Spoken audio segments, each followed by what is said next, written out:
Are rednecks known for their love of Grand Marnier? It doesn't sound. It sounds They're incongruous. not. Yeah.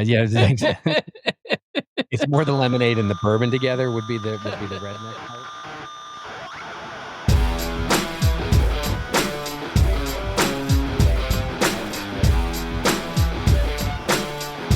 Hello and welcome to the Rose and Rockstar from the Rockstar CMO effing marketing podcast and the Marketing Podcast Network. I'm your host, Ian Truscott. I'm not a rockstar or even currently a CMO, but I'm a managing partner at Velocity B. It's Saturday the 6th of September and we are sadly saying cheerio to the summer, but in a moment I'll join my chum and Chief Troublemaker at 7th Bear, Robert Rose, in our virtual bar, the Rose and Rockstar, where over one of his fabulous cocktails, I'll pick his brains on a marketing topic that is top of mind for me. This week, referring to a conversation he had on Golden Hour, a live LinkedIn event, I ask, has marketing lost its creative heart?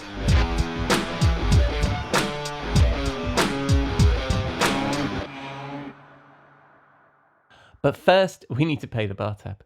I'll be back in a moment. We'll be right back. We'll be right back.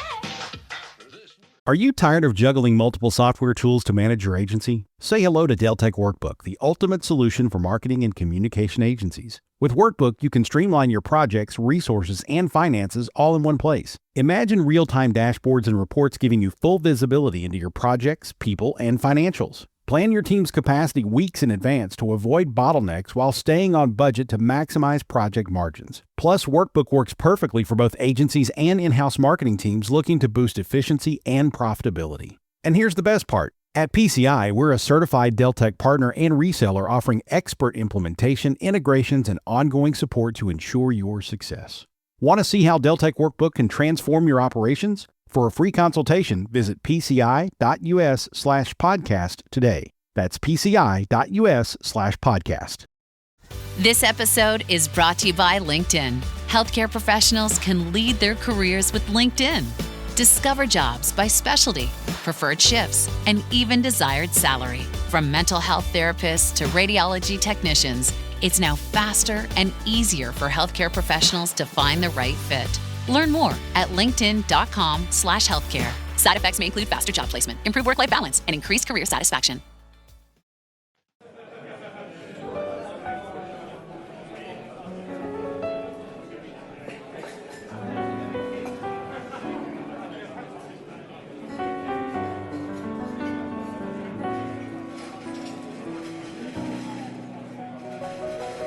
Hello, my friend. Good evening and welcome to the bar. Thank you very much, mate. And how are you? I'm doing well. It's the opening of the NFL season, which, of course, as we've talked about on the show before, is something that I'm irrelevantly and terribly unreasonably excited about. But it's really exciting that it's here in the weekend.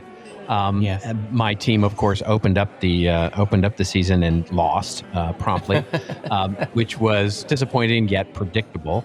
But it did. I am sort of heartened by how they played. So that's at least good. And then work-wise, everything is kind of hunky-dory. Kind of going well. The book is going well. The clients are going well. So it's a nice way to come into the fall, I think. Yeah.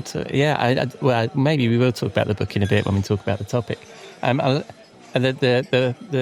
football thing, though, I think you and Joe Plitz were talking about this, and it's like there's all this hope and expectation, and the trouble is with the way the season's structured, it can get extinguished fairly quickly, can't it? After about 4 or 5 games, is the sense I was getting from the pair of you. So now's the high, and then it's going to be so exactly. It only goes downhill from here. Yes. Yes. As I've said before on social media, this is the time of year when a football team determines my mood from week to week. So it's Well,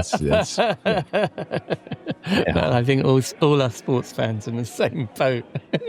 only for American football, it's very much more condensed, whereas we have the pain last a lot longer. Yeah, exactly. It's a much longer. Well, that's isn't that true of the British more generally? Is like just the pain is more dull, but it actually lasts longer. That's very funny. I don't know, man. I don't know where we're going with that, because I think you guys are creating some pain at the moment. Well, we have sharper pain, right? But it goes away quickly, right? We numb ourselves pretty quickly here. Yeah. And the British have a duller pain, but it basically lasts forever. All right. Well, talking of dulling pain, mate. What's our cocktail There's for a today? book in that, I think. Yeah. Well, you're the one to write it. We have a wonderful cocktail, by the way, with this to kick off the NFL season. So I'm calling it the Redneck Red Zone, which is so the red zone is a term in football that basically refers to the 20-yard line to the goal line, which is what they call the red zone, which is where you're supposed to score. Basically, it's the zone in which scoring is going to happen. And so this is called the Redneck Red Zone for a reason, and you'll understand why when you hear the ingredients. And it's a hell of a drink to have a couple of these, and you'll definitely not care whether your team scores or not. It's 2 ounces of your favorite bourbon. Because there's so much other stuff in it, I don't think you need to put an expensive bourbon here. So Jack Daniels will do, and all those Jack Daniels fans are now don't send me hate letters, but Jack Daniels is not the best of bourbons. But anyway, so 2 ounces, 2 parts, whatever you like of your favorite bourbon, cheap bourbon. 3 ounces, 3 parts of lemonade, 1.5 parts or an ounces of cranberry juice, and then a half part, sort of a splash, if you will, a big splash of Grand Marnier liqueur. And then a lemon wheel if you like. And so you pour all that into a shaker if you like, or just literally pour it over ice in a glass and stir it. It's like it's not that complicated. But it is a lovely drink. It's still warm here in Southern California, so it's a nice sort of entering fall, but football season is on us sort of drink. And yeah, it's also pretty potent. Nice. The Redneck Red Zone. I guess it comes out red. With that cranberry juice. Yeah. Yeah, it's basically bourbon and lemonade, but with a little Grand Marnier thrown in there, and then the cranberry juice just to give it some color. Yeah. Are rednecks known for their love of Grand Marnier? It doesn't sound. It sounds incongruous. They're not. Yeah. It's more the lemonade and the bourbon together would be the redneck part. The adding Grand Marnier make it. Well, what it should be probably is because when you add Grand Marnier to a margarita, it becomes a Cadillac margarita. Oh, yeah. This maybe is the Cadillac Redneck Red Zone. Love it. All right. So while I got you in the bar, mate, I've got a question for you, and it comes from the other day. You were actually, as we record this, I think it was yesterday. You were on Anthony Canada. I believe it's Canada. Yeah. Canada. I'm not familiar with him, but I came across it on LinkedIn, and he does a little live video on LinkedIn called Golden Hour. And he was talking to you about all the things, including your book and all that kind of stuff. But the thing I wanted to talk about right now, not just promote, the fact that you're on a show called Golden Hour, was that you were talking about the creative heart of marketing, or its soul is missing, and some of the marketers these days are living by numbers and process, and they're sort of forgetting their creativity. And it seemed like that was also connected with another term that you were saying, was that marketing is not figure-outable. It's not a maths problem. It's not science.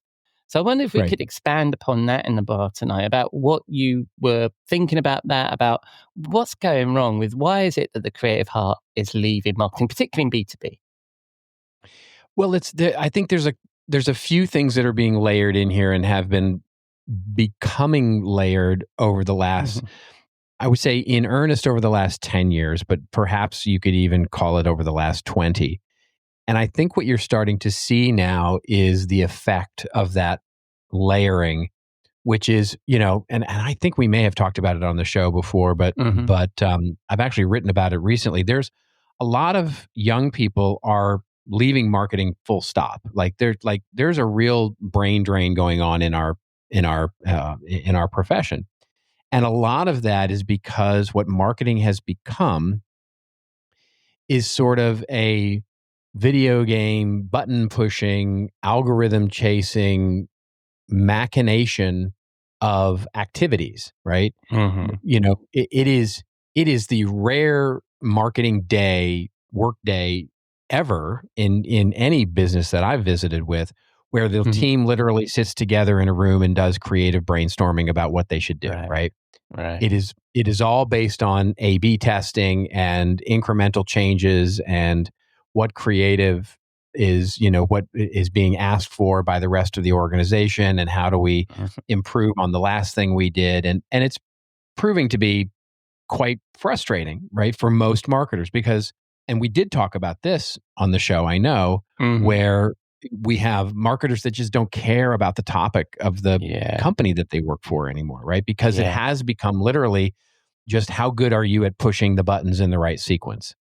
And whether that's buttons on the CMS system, or buttons in the marketing automation system, or buttons on the analytics tool, or buttons on the DAM, or buttons on the sort of send on emails, or whatever those things are. Basically, now what marketing has become is sort of a skill position of technology management.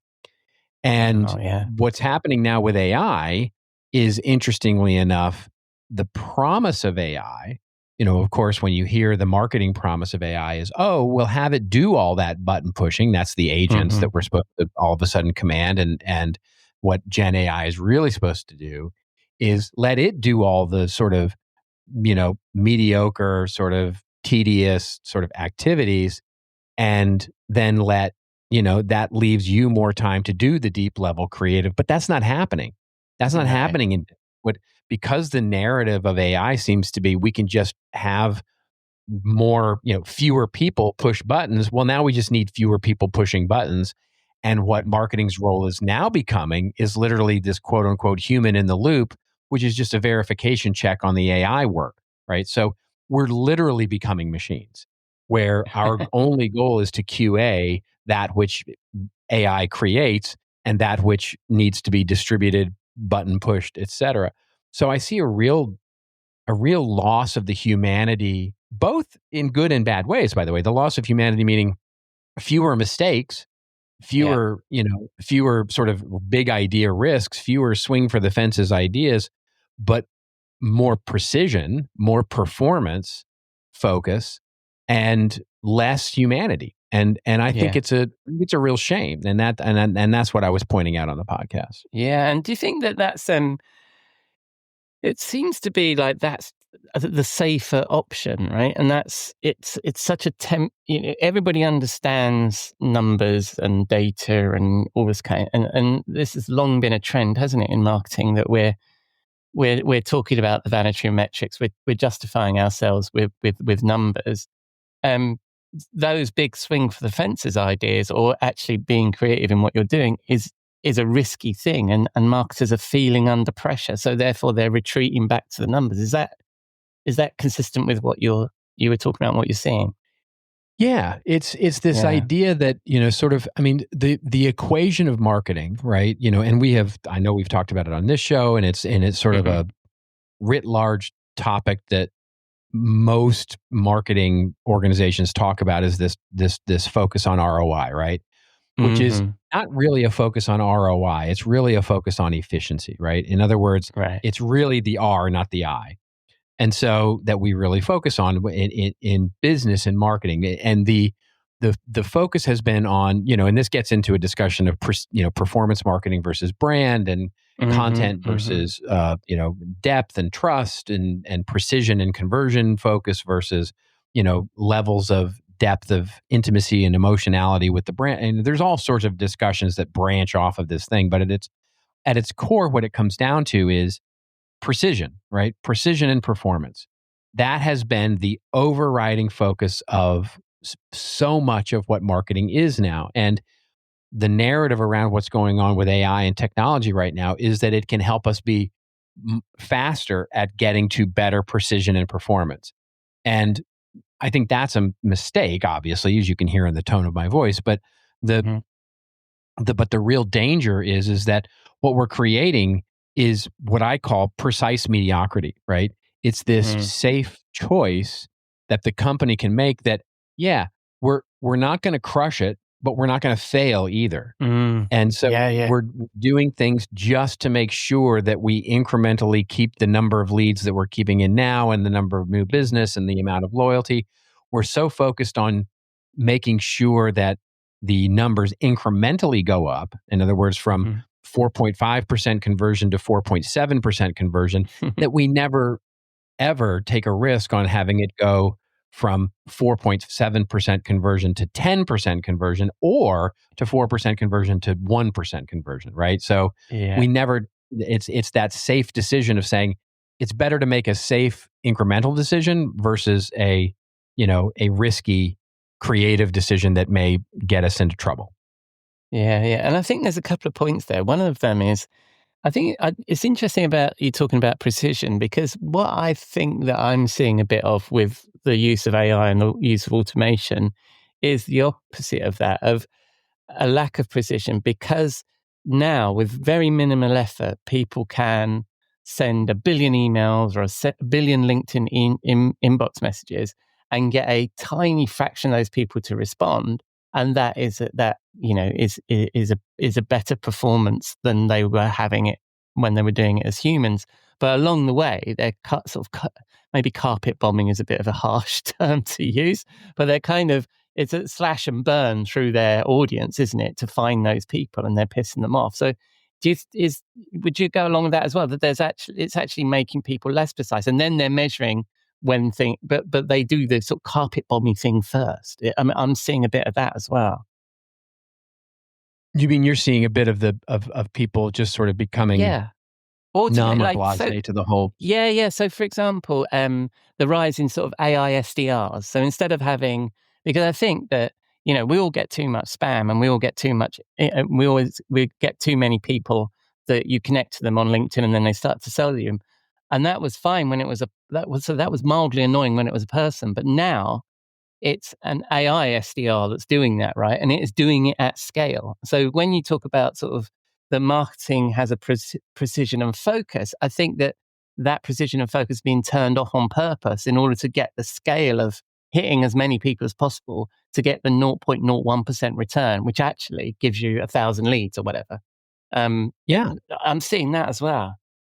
Yes, 100%. Yeah. And what we're losing in the process is the institutional knowledge, right? Yeah. In other words, by using AI in this way of, say, customer service, right? You're learning how to win the moment, but basically lose the war, right? In other words, you win the moment because you solve a customer's challenge, maybe 10% faster than a human would do it, right? Or you get to a resolution of a customer issue, automatically, where it would take a human, time and effort and money to do, right? So you create efficiency, you create precision, you create performance, but you lose the institutional learning of what that interaction with that customer was really like the human interaction with that customer. Like, how was the tone of their voice when they actually talked with you? What was it? Were they happy but frustrated, or were they super angry, or did they really appreciate the help? Or, you lose the moment of learning, the human learning that invests in the value, the long-term value. It's like there's a thing I often use as a metaphor, right? So forever, and we've talked about this before, on your blog, you would see on the right rail, there would be a WordPress plugin that would say the top 10 most popular articles on your site. Yeah. And so all it did was basically look at the traffic to those top 10 articles, and it would basically give you a rank order of the ones that were getting visited the most. And it was called, these are your most popular articles. And so you would conflate that to say, this is the top 10 content that I should be focused on and thinking about. Yeah. When in actuality, all it's doing is showing you it's the most visited, which could literally be 10 people sending each other an email going, look how stupid this article is, and go look at it and read why this is the most idiotic thing. Or it could be it could have gone viral with somebody sharing it on social media saying, this is the dumbest thing I've ever seen, or whatever it is, right? It doesn't indicate popularity. It only indicates sort of, in terms of the number of traffic, the amount of traffic it gets. And so by putting a machine to tell us what it's saying, what we have lost in that process is to understand the context in which it was being said. And I think that's something that really gets lost in all of this, is that we're opting for, I mean, this gets to the heart of my new book, but we're opting for convenience and efficiency and precision over the idea of difficulty in processing emotion. Yeah.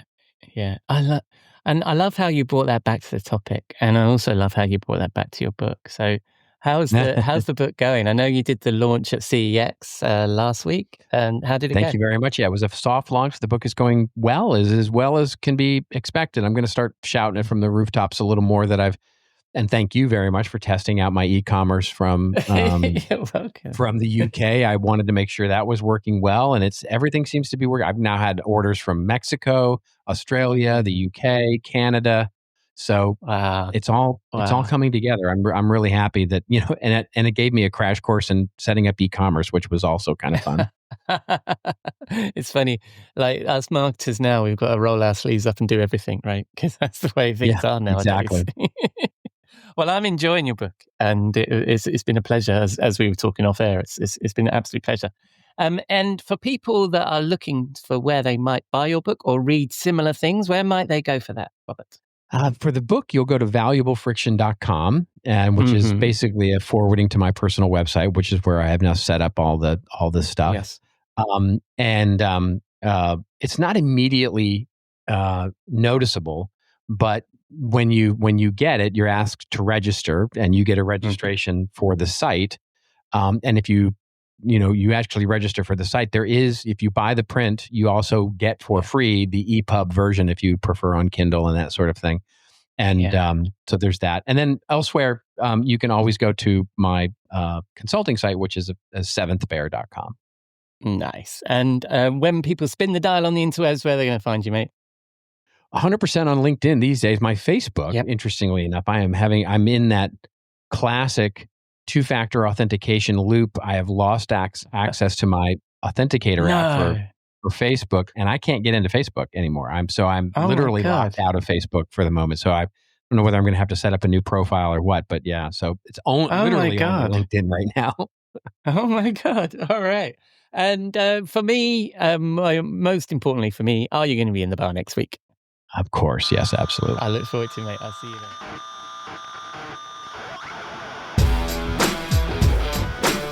Thank you, Robert. I'll include a link to that Golden Hour LinkedIn Live event with Anthony Canada that I referred to there in the show notes, or just search Golden Hour on LinkedIn. I'm sure you'll find it. So that's a wrap on our visit to the Rose and Rockstar. Thank you for putting a dime into your podcasting jukebox, selecting our track and jiving along with us. And of course, you can find all the links to Robert, his book and his newsletter in the show notes on rockstarcmo.com, where you can also find links to our newsletter, blog, previous episodes, and all the things.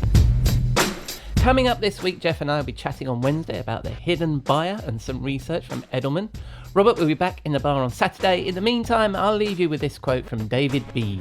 Content marketing is really like a first date. If all you do is talk about yourself, there won't be a second date.